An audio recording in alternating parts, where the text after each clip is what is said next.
एक बहुत ज़रूरी वाला डिस्क्लेमर। इस वीडियो में कही गई बातें, प्रस्तुत किए गए विचार सिर्फ और सिर्फ शो में दिखाई गई सिचुएशन, कंटेस्टेंट की बातें, उनके एक्शन, रिएक्शन, क्रोनोलॉजी और शो निर्माताओं और होस्ट के द्वारा किए गए बड़े बड़े दावे और वादों पर आधारित है। इस वीडियो का उद्देश्य सिर्फ शो में घटित हुई घटनाओं का विश्लेषण करना है, ना कि किसी होस्ट, कंटेस्टेंट या उनके फैंस को खुश करना या नाराज़ करना।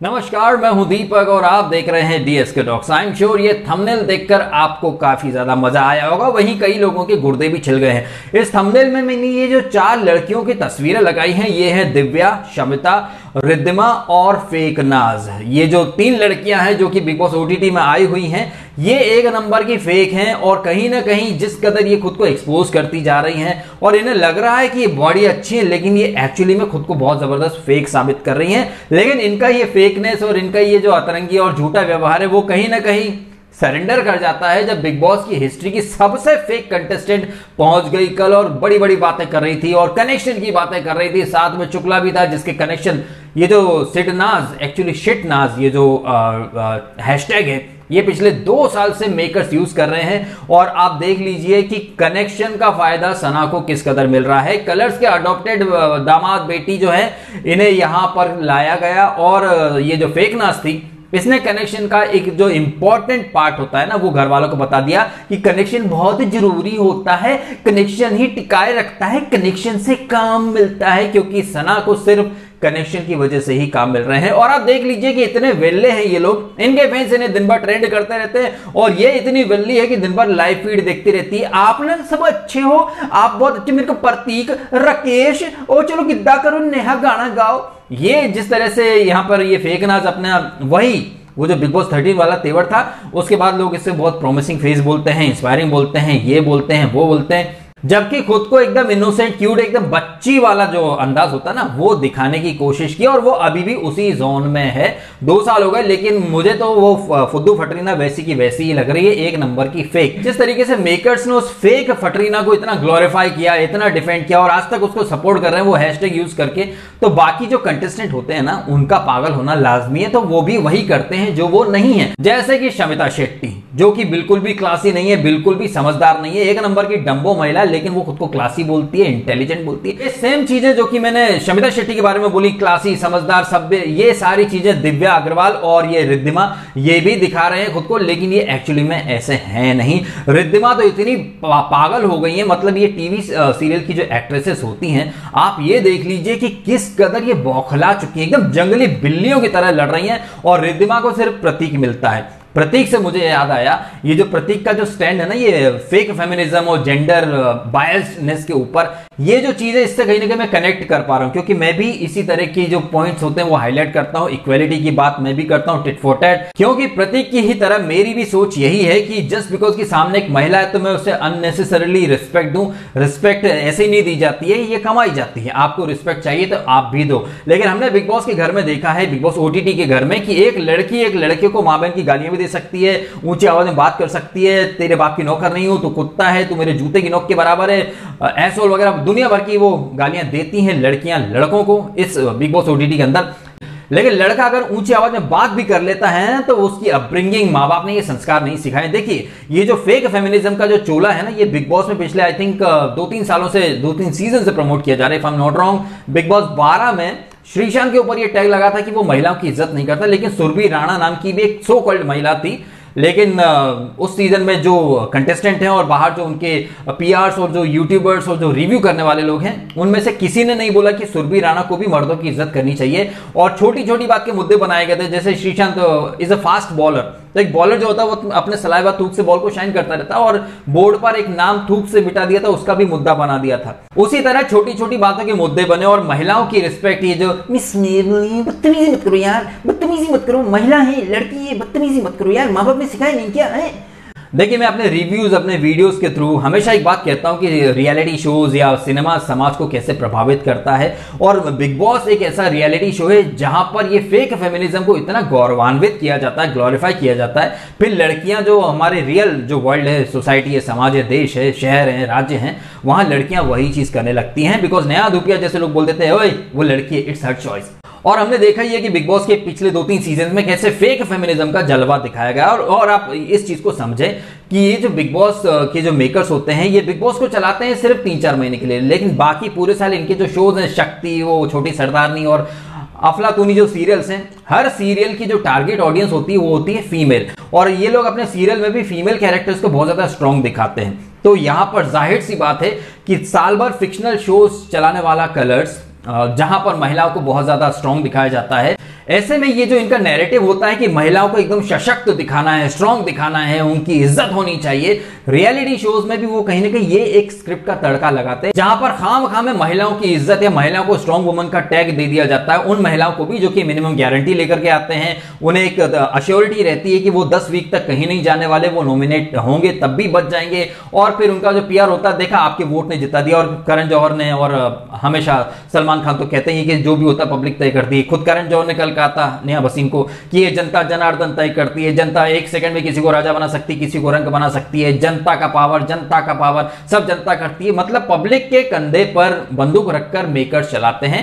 ये बात मैं इसलिए कर रहा हूं क्योंकि बिग बॉस ओटीटी के हाउस में लड़कियां लड़कों को गालियां भी देती हैं, फैमिली पर जाती हैं, बाप पर जाती हैं, लेकिन लड़कियों का मुंह कोई बंद कराना नहीं आता। लेकिन प्रतीक के लिए कल करण नाथ बोला कि प्रतीक अपनी मां को बहुत प्यार करते हैं, मैं भी अपनी मां को बहुत प्यार करता हूं, तो प्रतीक से मैं चाहूंगा कि वो महिलाओं की इज्जत करे। इस तरह की मेंटेलिटी जानबूझकर परोसी जा रही है, जहां पर एक महिला को पूरा अधिकार है गाली बकने का, लेकिन एक पुरुष उससे ऊंची आवाज में बात तक नहीं कर सकता। ये जो दोगली सोच है कंटेस्टेंट की और मेकर्स की, इस सोच के खिलाफ प्रतीक एक फर्म स्टैंड लेता है, और वो जो बातें करता है मैं उससे इजीली कनेक्ट कर पाता हूं।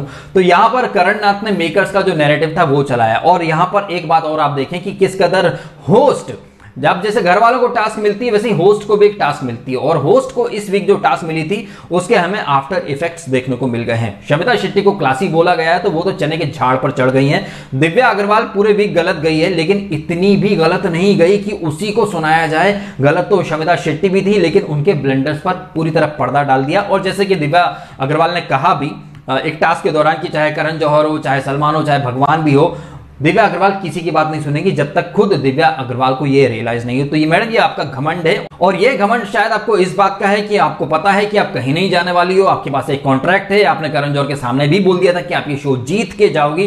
तो भयंकर घमंड में चल रही हैं ये मोहतरमा। लेकिन इन्होंने करण जौहर की जो स्क्रिप्ट थी उसकी भी कहीं ना कहीं पोल खोल दी, जब वो बात कर रही थी कि करण जौहर चाहता है, मेकर चाहते हैं कि शमिता और दिव्या की लड़ाई हो, तो वो लड़ाई नहीं करेंगी। देखिए, दिव्या और प्रतीक को मैं क्यों गुप्ता यूनिवर्सिटी का स्टूडेंट बोलता हूं, क्योंकि दिव्या साबित कर रही है, उसे अच्छे से पता है कि यहां पर क्या क्या होने वाला है, और वो करण जौहर को सीरियसली नहीं ले रही है। इसके पीछे भी वाजिब रीजन है, क्योंकि उसे पता है कि यहां पर होस्ट को भौंकने का पैसा दिया जाएगा। तो करण जौहर आया, भौंक के चला गया, गलत सलत बातें भी करी। आप एक चीज और देखें कि मेकर्स का जो नैरेटिव होता है, जो स्क्रिप्टेड एलिमेंट, वो कैसे घर वालों का एक दिमाग चेंज कर देता है, उनकी फितरत चेंज कर देता है, और एक कंटेस्टेंट जो है वो चने के झाड़ पर चढ़ जाता है। जैसे कि निशांत और मुस्कान, जिनके बारे में नेहा वसीम का ये कहना था कि भाई एक दिन पहले नॉमिनेट हुए, फिर अगले दिन सेफ हो गए, ऐसे कैसे। लेकिन जैसे ये लोग सेफ हुए, घर वालों का तो पूरा नजरिया बदल गया निशांत और मुस्कान के लिए। वो घर वाले जो निशांत और मुस्कान को शायद इतना नहीं चाहते थे, सडनली ये जो शुक्ला और सना ने टास्क कराई, इसमें निशांत को सबसे ज्यादा फॉलोअर मिल गए। यहां पर निशांत से हर कोई बात भी करने लगा है, दोस्ती यारियां भी हो रही हैं। निशांत से दिव्या भी बैठ के बात कर रही थी, उधर अक्षरा और प्रतीक भी एपिसोड के एंड में बातें कर रहे थे, और इस तरह की बातें हो रही थी कि प्रतीक कह रहा था कि अब दिव्या उस ग्रुप से उसे फुटेज नहीं मिल रहा, तो वो हमारे ग्रुप में आ रही है। तो दिव्या जो कि इतनी बातें नहीं करती थी निशांत और ये प्रतीक के ग्रुप से, अब वो इस तरफ आने लग गई है। आप देखिए कि एक ही वीक में कैसे तस्वीर का रुख बदल चुका है। ये शमिता और दिव्या ये साथ मिलकर के प्रतीक से लड़ते थे, लेकिन शमिता को कुछ नहीं बोला, दिव्या अग्रवाल को भर भर के बोल दिया। और करण जौहर की जो होस्टिंग थी उसके जो आफ्टर इफेक्ट्स आप देख लीजिए कि अगर दिव्या अग्रवाल बैठकर बात कर रही है तो वो बिचिंग हो जाती है, बट शमिता या नेहा वसीम किसी और की बात करे तो वो सिर्फ डिस्कशन होता है। यहां पर मेकर्स का दोगलापन तो निकल के आ ही रहा है, कंटेस्टेंट का भी निकल के आ रहा है। जैसे कि नेहा वसीम, वो खुद को सेंसिबल कहती हैं, वो सबसे मेच्योर भी कहती हैं। उनका जो पार्टनर है, क्या नाम उसका, मिलिंद गाबा, वो खुद को लल्लू पंजू कह रहा है। और वो जब बात करने आता तो नेहा भसीन सुनती नहीं है, लेकिन नेहा भसीन चिल्ला के बोलती कि तुम बोलते ही नहीं हो यार, तुम बोलो क्या कर। जब वो बोलने आता है तो आप सुनती नहीं हो, और जब वो बोलना शुरू करता है तो आप उठ के चली जाती हो, लू के बहाने, इसके बहाने, उसके बहाने, फिर आप बोलती हो I will play fucking solo game, ये गेम वो गेम, लेकिन आपको सपोर्ट भी चाहिए। तो यहाँ इन शॉर्ट अगर मैं बात करूं ना तो दिव्या हो, शमिता हो, रिद्धिमा एकदम पागल हो चुकी है। रिद्धिमा मतलब प्रतीक के पीछे हाथ धोकर के पड़ी हुई है। यहां देखिए रिद्धिमा का एक और फेक अंदाज, ये सारी ही लड़कियां खुद को फेक साबित कर रही है। रिद्धिमा तो मतलब पागल हो चुकी है। आई थिंक उसको एंगर मैनेजमेंट के ट्यूशंस लेने चाहिए या आगरा के पागल खाने भेज दो। वो प्रतीक को ऊंची आवाज में बोलेगी भी, गालियां भी देगी, सब कुछ करेगी, लेकिन अगर प्रतीक कुछ बोलेगा तो जैसे कि नाम रख दिया करण जौहर ने, वुड पैकर, टक टक टक टक टक खोपड़ी पे लग जाता है, तो तुम क्यों लग जाती हो? ये चीज वो भी तो बोल सकता है। ये चीज समझाने के लिए घर में कोई स्टैंड ही नहीं ले रहा है। ना राकेश, सर्वगुण संपन्न क्लासी राकेश तो कोई स्टैंड ही नहीं लेते। ये महिलाएं जब गालियां देती हैं तो उनका साथ देते हैं, लड़का कुछ बोलता है तो ये तेरे माँ बाप ने सिखाया नहीं क्या। I feel it's high time, क्योंकि ये जो एक नैरेटिव ये लोग चला रहे हैं ना महिलाओं की इज्जत वाला, ये निहायत ही फेक वाला नैरेटिव है, फॉल्स नैरेटिव है, इसको बर्स्ट होना चाहिए। लेकिन करण जौहर ने इसको बर्स्ट नहीं किया। वो तो अपने अलग ही अतरंगी लॉजिक देके चला गया। दिव्या अग्रवाल को होम ब्रेकर का टैग दे दिया, वो ये है वो है। शमिता शेट्टी के बारे में भी तो बहुत कुछ बोल देते, नहीं बोला तो वो चने के झाड़। भाई शमिता के एक्सप्रेशंस देखो आप, ऐसा लग रहा है पता नहीं हॉलीवुड में 50 पिक्चर करके आई होगी, जबकि हमको भी पता है कि दोस्ताना पिक्चर में शिल्पा शेट्टी ने आइटम डांस किया था। करण जौहर की जो दोस्ताना पिक्चर थी, शट अप एंड बाउंस जो गाना था, कमर हिला हिला के, तो शिल्पा शेट्टी ने ऑलरेडी फोन कर दिया होगा। शिल्पा शेट्टी ने बोला होगा करण तुमको तो पता ही है हमारे परिवार की हालत, पति जी जेल में है, हमारी बहन बिग बॉस के खेल में, हम लोग इतना ट्रॉमा बर्दाश्त नहीं कर पाएंगे कि जो प्लीज शमिता पर रहम करना। और करण तो वैसे भी नेपोटिज्म के लिए सॉफ्ट कॉर्नर रखता हो, तो उसने फट से बोल दिया होगा okay Shilpa don't worry I will take care of Shamita, you know वैसे भी मैं गॉडफादर हूं नेपोटिज्म का, don't worry about Shamita, I will take care of her, okay don't worry, I will pamper her as much as I can, okay so don't worry, okay stay focused, stay relaxed, and मेरे साथ big boss के मुझे लूट on वूट। Oh my God ये क्या हो गया। एनीवे आगे बढ़ते हैं। तो इस एपिसोड में ये कुछ 2 टास्क हुई थी, किसका है काला दिल, और ये सबसे ज्यादा फॉलोअर वाला, जहां निशांत को सबसे ज्यादा फॉलोअर मिल गए थैंक्स टू वो जो स्क्रिप्टेड एलिमिनेशन और नॉमिनेशन का ड्रामा था, जहां पर ऐसा प्रिटेंड किया जा रहा है, ऐसा पोर्ट्रे किया जा रहा है कि निशांत और मुस्कान को जनता ने बचा लिया, जबकि इनको तो बचना ही था और उर्फी को निकलना था। एक सबसे ज्यादा काला दिल किसका है, तो दिव्या को ब्लैक हार्टेड लेडी का टैग मिला है। यहां पर भी आप देखें इसमें सबसे ज्यादा जिम्मेदार अगर कोई है तो वो करण जौहर की होस्टिंग, जिसने इस तरह से होस्टिंग की है कि पूरे घर के सामने निशांत और मुस्कान हीरो हैं, शमिता शेट्टी क्लासी हैं, राकेश स्पाइनलेस है, वो तो ऑब्वियसली है ही स्पाइनलेस, लेकिन यहां पर दिव्या अग्रवाल को सबसे ज्यादा नेगेटिव इंसान का टैग मिला है, जिसकी वजह से उन्हें ब्लैक हार्टेड लेडी का टैग मिला। ये सब कुछ आप देखेंगे तो आपको पता चल जाएगा कि होस्ट जब वन साइडेड एजेंडा लेकर के शो होस्ट करता है तो उसके आफ्टर इफेक्ट्स क्या होते हैं। कल तक निशांत और मुस्कान को शायद इतना कोई पसंद नहीं करता था, लेकिन पूरा घर उन्हें पसंद करने लगा। कल तक दिव्या, राकेश, शमिता और इनका जो पूरा ग्रुप है वो एक ही बोली बोला करता था। नाउ सडनली शमिता, राकेश सब दिव्या को कहीं ना कहीं विलन या वैम्प ही बोल रहे हैं। ये सब कुछ हुआ है वीकेंड का वार में करण जौहर की एकदम बायस्ड और अनफेयर होस्टिंग की वजह से, ऐसा मुझे लगता है। आपको क्या लगता है कमेंट करके अवश्य बताइएगा। एक बात और आप कमेंट करके बताइएगा कि आपको नहीं लग रहा कि ये रिद्धिमा में, शमिता में और उसमें दिव्या में होड़ मची है कि सबसे ज्यादा फेक कौन है। सबसे ज्यादा फेक की कैटेगरी में धीरे धीरे नेहा भसीन भी आ रही हैं, जो चित भी अपनी पट भी अपनी चाहती हैं। वो एक टाइम पे चाहती हैं कि लोग उनसे सेंसिबल तरीके से बात करें, वो फट नहीं सकती। एट द सेम टाइम वो फट भी पड़ती हैं, वर्ड का इस्तेमाल तो बहुत करती हैं। एट द सेम टाइम वो बोलती हैं कि आप मेरी बात सुनो, जब सामने वाला बोलता तो उठ के चली जाती हैं, फिर बोलती मेरी कोई सुनता नहीं, आप मुझसे बोलते नहीं हो। तो धीरे धीरे अपना जो असली चेहरा है वो नेहा भसीन भी दिखाती जा रही हैं। महिलाएं सारी ही फेक लग रही हैं और उनमें होड़ मची है कि वो कौन फुद्दू फटरीना वाले स्टैंडर्ड पर जाके खुद को फेक नाज ऑफ दिस सीजन साबित कर सके। ऐसा मेरा मानना है। आप कमेंट करके बताएं आपके भी ओपिनियन। और ये वीडियो अगर आपको अच्छा लगा है तो लाइक करें, कमेंट करें, शेयर करें और सब्सक्राइब करें डीएसके टॉक्स अगर आपने नहीं किया तो। आपने समय निकाला, वीडियो देखा, आपका बहुत बहुत धन्यवाद।